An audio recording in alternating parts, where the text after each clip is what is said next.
the arrest that shook the NBA circle. One arrest may have just placed the entire Never Broke Again empire under a spotlight brighter than anything NBA YoungBoy has faced before. Peter Davis, known to rap fans as P. Yungin, has reportedly been booked in Louisiana on a principal-to-murder charge connected to a deadly 2024 incident. Within hours, social media transformed one serious local case into a much larger theory. Fans, bloggers, and commentators began asking whether prosecutors were preparing the first move in a sweeping federal RICO investigation.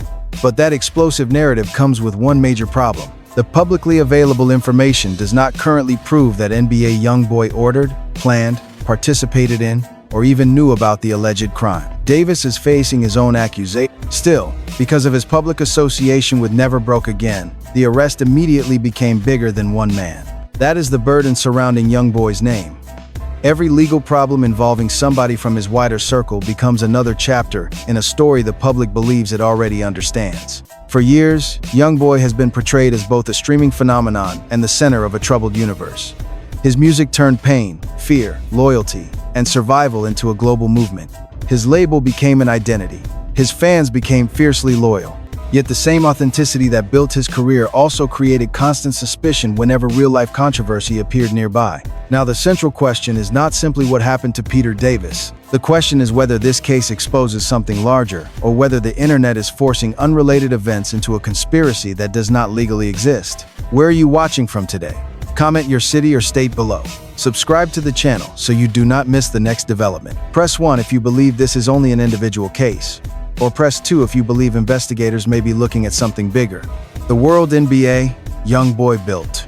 To understand why Peter Davis's arrest created such an intense reaction, you have to understand the power of the name attached to him. Kentrell Deshaun Gaulden did not become NBA YoungBoy through a traditional music industry path. He emerged from Baton Rouge with a voice that sounded wounded, defensive, emotional, and unpredictable. His songs did not feel polished for corporate approval. They felt like private thoughts recorded before the pressure could be hidden. That rawness changed everything. YoungBoy built a massive audience without depending entirely on radio play, award show approval, or celebrity friendships. His fans treated every release like a direct message. They recognized the anger, the isolation, the family conflict, and the constant struggle between wanting peace and expecting betrayal. Never Broke Again eventually became more than a record label. It represented loyalty, survival, and independence. To supporters, it showed that artists from difficult environments could build their own system instead of waiting for the industry to rescue them. But a powerful identity also creates a dangerous misunderstanding. Fans often assume that every artist, friend, affiliate, and neighborhood connection operates as one organized unit. Legally, that assumption is not enough. A music label can include artists with separate lives, separate decisions, and separate legal problems. Friendship does not automatically prove conspiracy. A photograph does not establish criminal coordination. A song lyric does not automatically document a real event. Still, perception rarely waits for courtroom evidence. When Peter Davis was linked publicly to the NBA movement, his image became connected to YoungBoy's brand. That meant his arrest would never be discussed as an isolated headline. It would be examined through years of rumors, rivalries, arrests, and online accusations involving people around the label. The internet did not see one defendant, it saw another piece of a pattern. And whether that pattern is legally meaningful is where the real story begins. What the charge actually means. The phrase principal to murder sounds confusing, and that confusion has helped fuel some of the wildest claims surrounding this case. Under Louisiana law, a person can potentially be treated as a principal to an offense, even when prosecutors do not allege that the person personally carried out every physical act. The accusation may involve aiding, encouraging, assisting, or otherwise participating in the commission of an alleged crime. That distinction matters. It means Peter Davis is not necessarily being publicly accused of being the person who directly caused the victim's death. Prosecutors may instead claim that he played another role they consider legally significant. The exact role, however, must be established through admissible evidence, not internet speculation. The government may rely on witness statements, digital communications, location information, surveillance footage, financial records, or other evidence. The defense may challenge the accuracy, context, reliability, or legality of that evidence. Until those arguments are tested, the public only sees part of the picture. This is where online commentary becomes dangerous. A headline gets shortened. A legal phrase gets misunderstood. Then a complicated allegation becomes a viral declaration that everybody involved is guilty. Once that happens, names connected socially or professionally to the defendant are pulled into the accusation without proof. A principal charge can carry extremely serious consequences, but seriousness does not erase the presumption of innocence.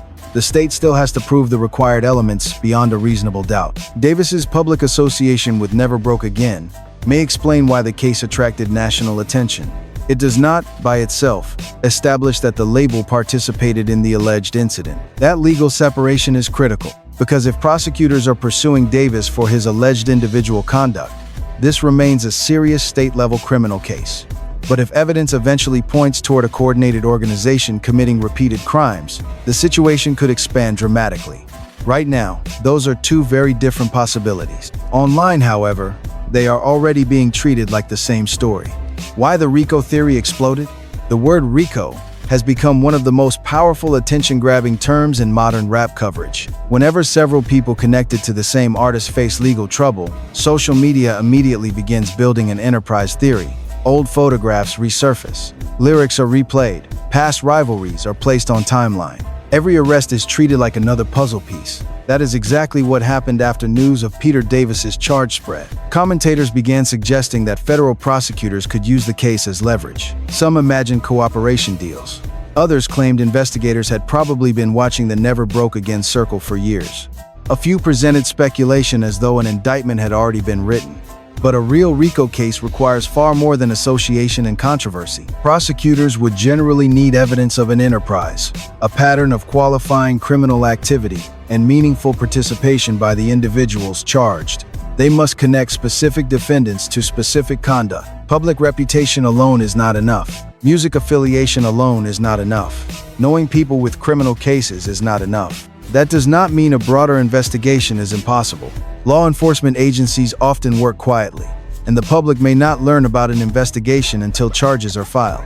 Defendants in serious cases can also face pressure to cooperate. Digital evidence can connect people in ways that are not visible publicly, but possibility is not proof.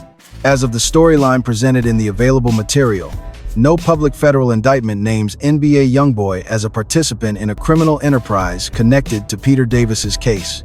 No publicly identified federal agency has announced that the Louisiana charge is part of a larger RICO prosecution. The theory became viral because it feels believable to people who have followed years of controversy around the NBA name. Yet courts do not decide cases based on what feels believable. They decide them based on provable conduct. And that gap between public suspicion and legal evidence may determine whether this story becomes a historic prosecution or another example of the internet moving faster than the facts.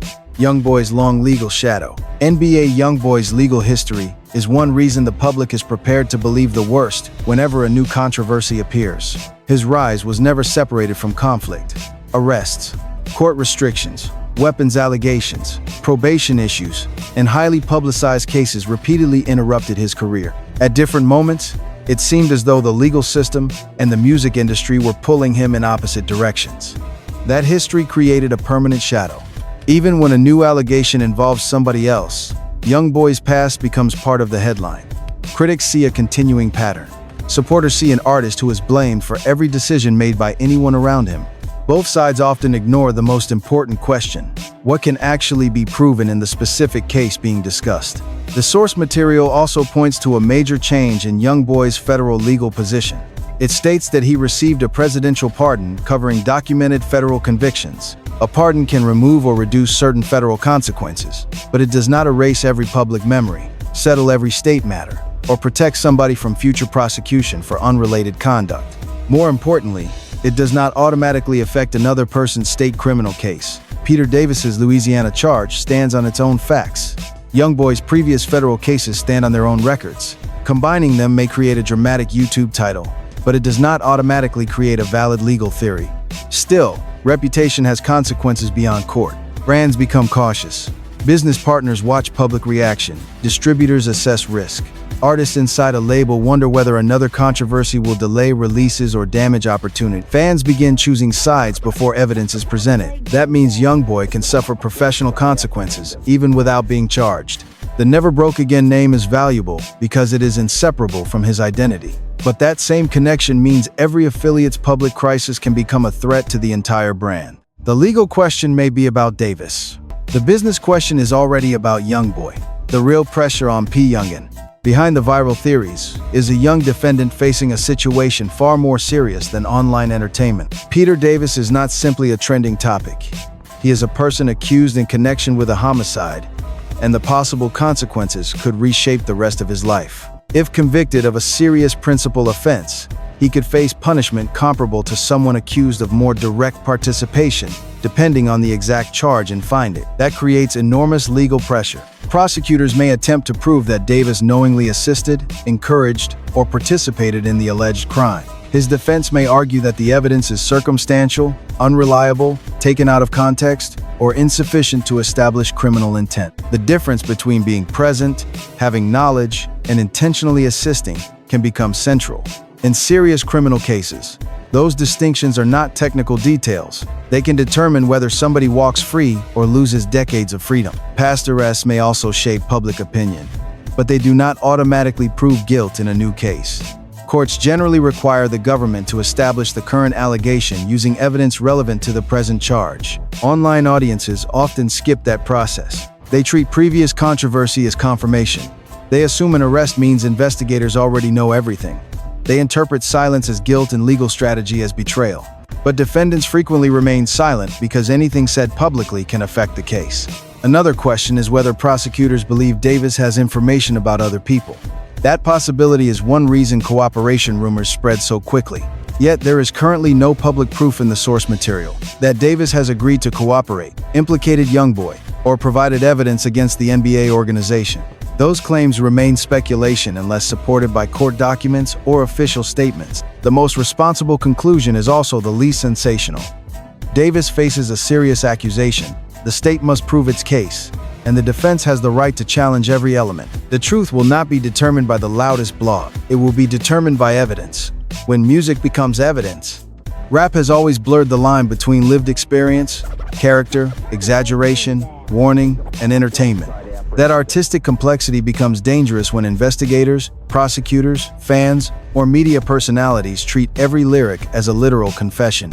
YoungBoy's music contains intense descriptions of fear, loyalty, violence, grief, and retaliation. Those themes helped make him one of the most emotionally compelling artists of his generation. But storytelling is not automatically documentation. A rapper may combine real memories with fiction, use another person's perspective, exaggerate for effect, or describe feelings that never became actions. Without additional evidence connecting a lyric to a specific event, interpreting music as proof can become deeply misleading.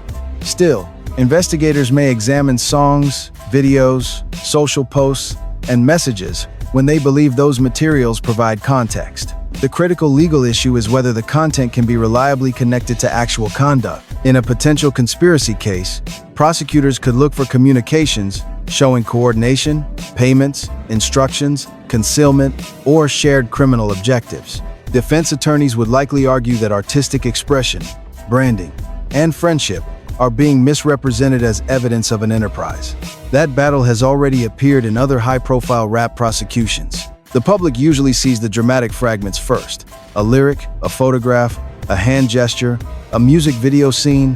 What it may not see is the broader context, the contradictory evidence, or the legal arguments over admissibility. For Never Broke Again, this creates a permanent vulnerability.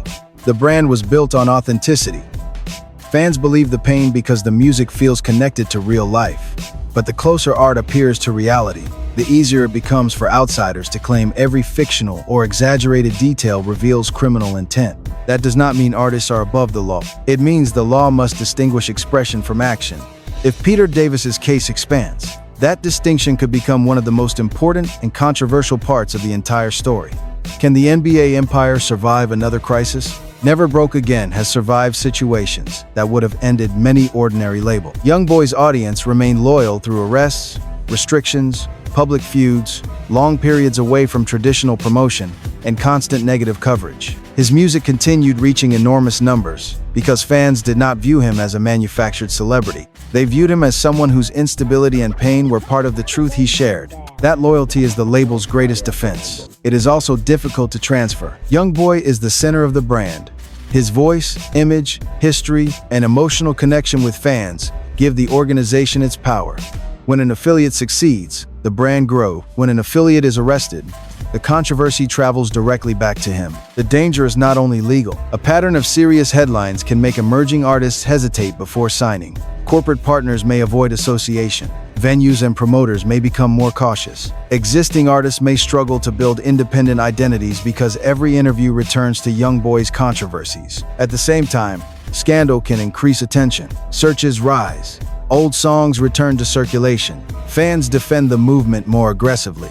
Critics publish more content. In modern entertainment, negative attention can produce short-term visibility while causing long-term instability. That creates a difficult strategic choice. The label can remain silent and allow bloggers to define the story.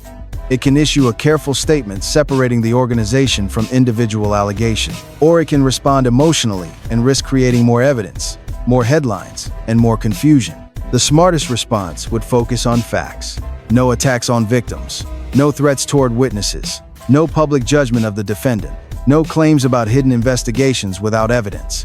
A professional organization must recognize that every post can be replayed in court or used to shape public perception. The empire may not collapse because of one arrest, but its future could depend on whether the people around it understand that loyalty does not require reckless public behavior. The question that still has no answer.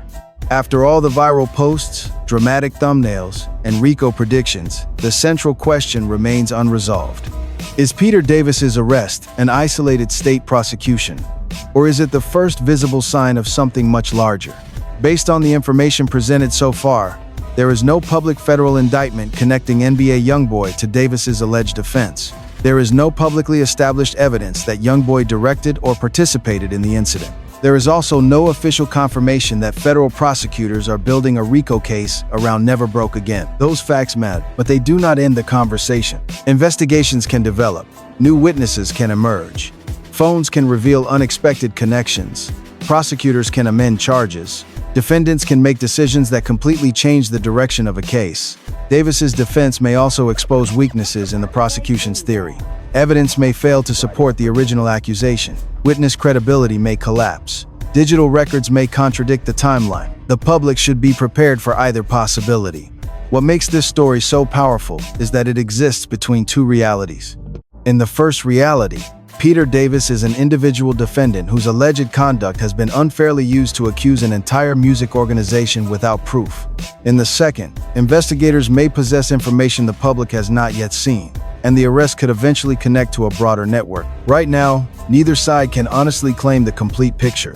What is clear is that YoungBoy's name remains trapped inside every controversy surrounding his circle. Even after major legal relief and efforts to move forward, the past continues shaping how every new event is interpreted. For NBA YoungBoy, the next chapter may depend less on what he says and more on what appears in court. For Peter Davis, the stakes are even more immediate. His freedom, reputation, and future may depend on whether prosecutors can transform a serious allegation into proof beyond a reasonable doubt. And until that happens, the loudest conclusion is not necessarily the truth. The lesson behind the headlines. The final lesson in this story is not about choosing sides before the evidence appears. It is about understanding how quickly reputation, loyalty, music, and criminal allegations can become mixed together until the public can no longer separate fact from assumption. For NBA YoungBoy, the strategic challenge is clear. The Never Broke Again brand cannot control every private decision made by every artist, friend, or former affiliate, but it can control how it responds. Silence may protect legal interests. Yet complete silence can also allow rumors to become the dominant narrative. The strongest path is disciplined communication. Acknowledge verified facts, reject unsupported claims, cooperate through proper legal channels, and avoid emotional statements that could damage people who have not been charged. For artists around the movement, the lesson is even more personal. Fame does not remove consequences. Loyalty does not mean accepting every dangerous decision made by someone close to you. Real loyalty can mean encouraging discipline, protecting families, avoiding unnecessary conflict, and refusing to let temporary anger destroy permanent opportunities. For fans and media creators, there is also a responsibility. Reporting allegations is legitimate. Turning speculation into certainty is not. A defendant deserves due process. A victim and the victim's family deserve dignity. People who have not been charged should not be declared guilty because of photographs, lyrics, friendships, or viral theories. The rap industry has lost too many careers, too many futures, and too many lives to cycles of retaliation and public pressure. The strongest response is not another threat, another feud, or another attempt to prove loyalty through destruction. It is choosing peace before another family receives devastating news. Peter Davis must face the evidence presented against him. Prosecutors must prove their claims. His defense must be allowed to challenge those claims. NBA YoungBoy should be judged only by evidence connected directly to his own conduct, not by internet assumptions. The next court filing could change everything, but until then, patience is more honest than panic. Subscribe to the channel for responsible updates on the biggest stories in rap. Like this video, share it with someone following the case, and comment 1 if you believe facts should always come before rumors, or comment 2 if you believe a larger investigation may still be coming.